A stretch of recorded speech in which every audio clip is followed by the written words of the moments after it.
আমি তোমাকে ভালোবাসি, তাহলে আমার সাথে এখন এত খারাপ ব্যবহার করো কেন? কি বললে? খারাপ ব্যবহার করি? ভালো না লাগলে ব্রেকআপ করে ফেলো।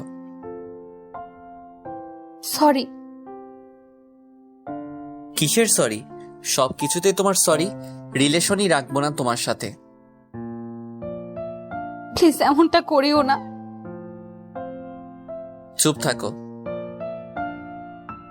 আমি তো তোমার সাথে রিলেশন করতে চাইনি। তুমি তো আমাকে নানা কথা বলে তোমার প্রতি মায়া সৃষ্টি করেছো, তাহলে এখন তুমি আমার সাথে এত খারাপ ব্যবহার কেন করো? বলছি না চুপ থাকো। এত প্যাচাল ভাল লাগে না। বাহ, আগে আমার সাথে একটু কথা বলার জন্য কত কিছু করতা, আর এখন আমার কথাই শুনতে ইচ্ছে করে না। ধুর, ফোন রাখলাম, বাই বলেই কলটা কেটে দিলাম আর বন্ধ করে দিলাম। ধুর, আর ভাল লাগে না ওরে, সহ্য হয় না। কেন যে এত প্যারা দেয়। যাক, শান্তিতে একটা ঘুম দেওয়া যাবে। সকালে ঘুম ভাঙার পর ফোনটা অন করলাম। অবশ্য সারা রাত চার্জে বসিয়ে রাখছিলাম। ফোন অন করার সাথে সাথেই পাখির কিচিরমিচির মতো শব্দ করে এতগুলো মেসেজ আসলো। দেখলাম 51টা মেসেজ, সবগুলোতেই সরি আছে। আর এক একটা মেসেজ যেন এক একটা রচনা। আমি সারমর্মের মতো ইটস ওকে বলে রিপ্লাই করলাম। দেখি সাথে সাথে ফোন দিছে। ফোন দিয়েই মেয়েটা কান্নাকাটি শুরু করছে। আচ্ছা, মাত্র ঘুম থেকে উঠলাম, এর মাঝে কেউ ফোন দিয়ে কান্নাকাটি শুরু করলে কি ভালো লাগে? মেজাজটা খুব খারাপ হয়ে গেল। তুমি এই ন্যাকামি করার জন্য ফোন দিছো? তুমি জানো আমি আজ সারা রাত ঘুমাইনি। তো আমি কি তোমাকে নিষেধ করছিলাম? না, কিন্তু তুমি রাগ করে ফোন কেটে দিলা।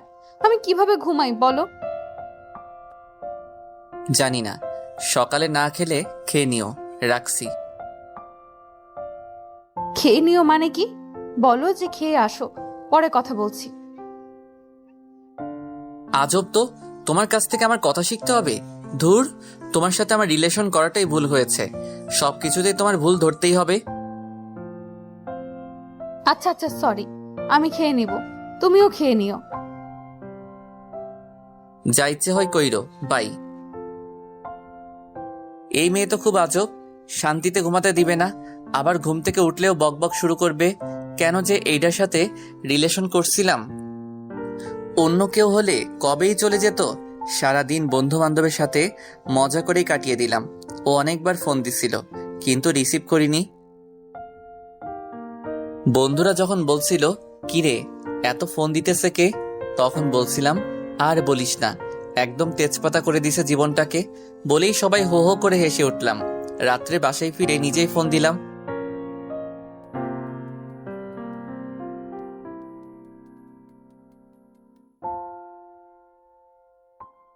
হ্যালো। এই কোথায় ছিলা সারাদিন? কোথায় ছিলাম মানে? জানতে পারি নাকি? জানতে পারো, কিন্তু যেভাবে বলছো মনে হয় আমাকে সন্দেহ করো। না না, সন্দেহ না। তাহলে ফোন দিলাম, জিজ্ঞাসা করবা কেমন আছি কি করি। তা না, উল্টা বলছো সারাদিন কই ছিলাম। আসলে কি জানো, তুমি আমায় বিশ্বাসই করো না। রাত্রে খেয়ে নিও, ভাবছি অনেকক্ষণ কথা বলবো। তা না, দিলা মনটাকে খারাপ করে। তাড়াতাড়ি ঘুমাই পইরো। শুভরাত্রি।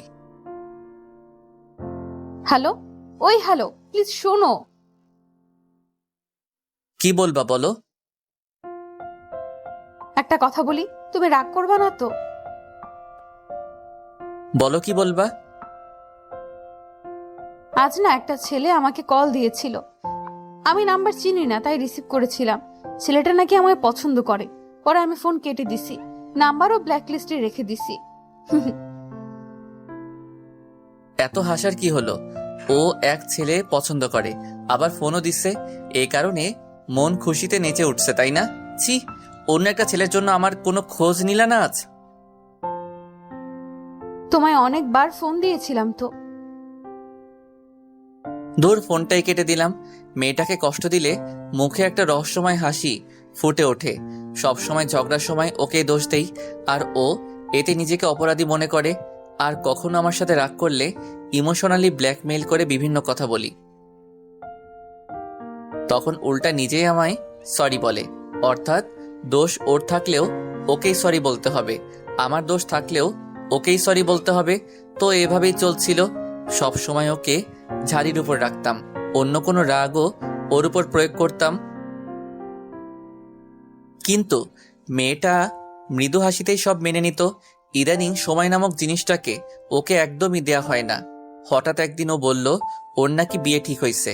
এটা শুনে আমার এত খুশি লাগছিল যা বলে বোঝানো সম্ভব না। বন্ধুদের সাথে পার্টিও দিছি, মনে হচ্ছিল বাঁচলাম। কিন্তু শেষ দোষটা ওকেই দিব। তাই আরো কিছু ইমোশনালি কথা বলতে থাকলাম। কি, তুমি বিয়ে করে নিবা? আমার কি হবে? আসলে মেয়েরা এমনই হয়, ভালোবাসে একজনকে আর বিয়ে করে আরেকজনকে। তোমাকে এত ভালোবাসার এই প্রতিদান দিলা? আসলে সব মেয়েরাই এক। আমি কি করব বুঝতে পারছি না। তুমি প্লিজ কিছু করো। তুমি প্লিজ তোমার বাবা মাকে আমার বাসায় পাঠাও, ওনারা কিছু একটা করবেন। আমি তোমাকে ছাড়া থাকতে পারবো না। আমি কিছু জানি না, আমি তোমাকে বিশ্বাস করছিলাম, তুমি শেষ পর্যন্ত আমার থেকে চলে যাচ্ছ।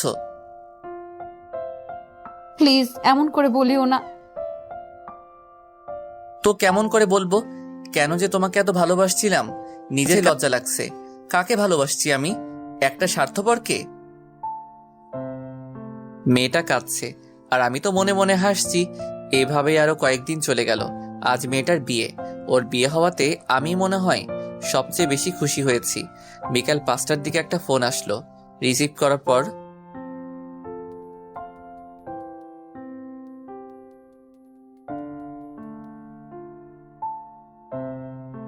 খুব ইচ্ছে ছিল তোমাকে নিয়ে বাকিটা জীবন কাটিয়ে দেওয়ার, কিন্তু তা আর হলো না।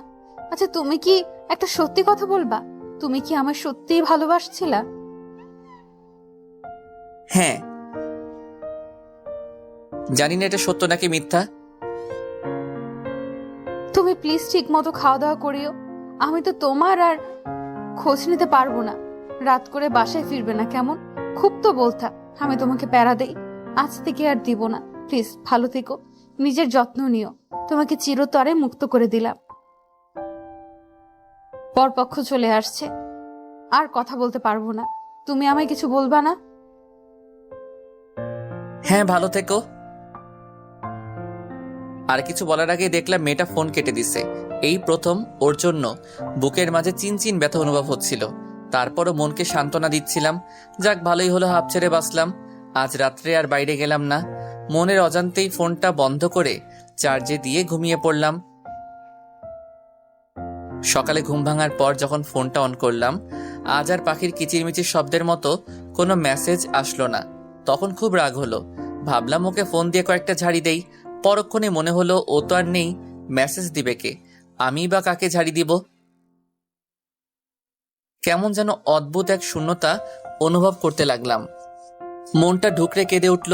যখন দাঁত ব্রাশ করে মুখ ধুইতে গেলাম, দেখলাম চোখগুলো কেমন ভিজে যাচ্ছে। ফ্রেশ হয়ে বাইরে বের হলাম। সারাটা দিন কোনোভাবে কাটাইলাম। আজ সারাদিন একবার ওর ফোনটা কেটে দিতে হয়নি, কারণ ফোনই তো আসেনি। কাটবো কিভাবে? বাসায় ফিরে কেন জানি ওকে আরো বেশি মিস করতে লাগলাম। না, আজ কোনো মেসেজ বা ফোন আসেনি। অনেক কষ্টে ঘুমাইলাম। পরদিন সকালেও সেম ঘটনা ঘটলো। আজ ওকে আরো বেশি মিস করতে লাগলাম। সময় যতই যাচ্ছে ততই ওর কথা তত বেশি মনে হতে লাগলো। একটা সময় ঘরের দরজা বন্ধ করে পাগলের মতো কাঁদতে লাগলাম। আমার মন শুধু বলছিল, এর জন্য তুই দায়ী। যখন ভালোবাসা পেয়েছিলি তখন তো সেটা অবহেলা করেছিলি। আজ তবে কেন কান্না করতেছিস? ঠিকই তো, প্রথমে আমি ওর পিছে পিছে কত ঘুরতাম, ও আমাকে পাত্তাই দিত না। কত কি বলে ওরে রাজি করাইছি, কখনো কষ্ট দিব না তোমায়, সারা জীবন ভালোবেসে যাব, আমি সব ছেলেদের মতো না, কখনোই তোমার চোখে পানি আসতে দিব না, খুব ভালোবাসবো তোমায়। এরকম কত কি বলতাম। আর ভালোবাসা পাওয়ার পর কতই না অবহেলা করেছি।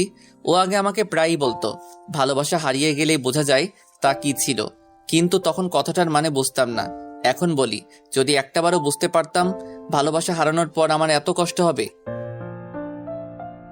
তাহলে কখনই তা হারিয়ে যেতে দিতাম না। এখন মাঝে মাঝে খুব কান্না করে বলতে ইচ্ছে করে, একবার ফিরে আয় প্লিজ, কখনোই কষ্ট দিব না তোকে।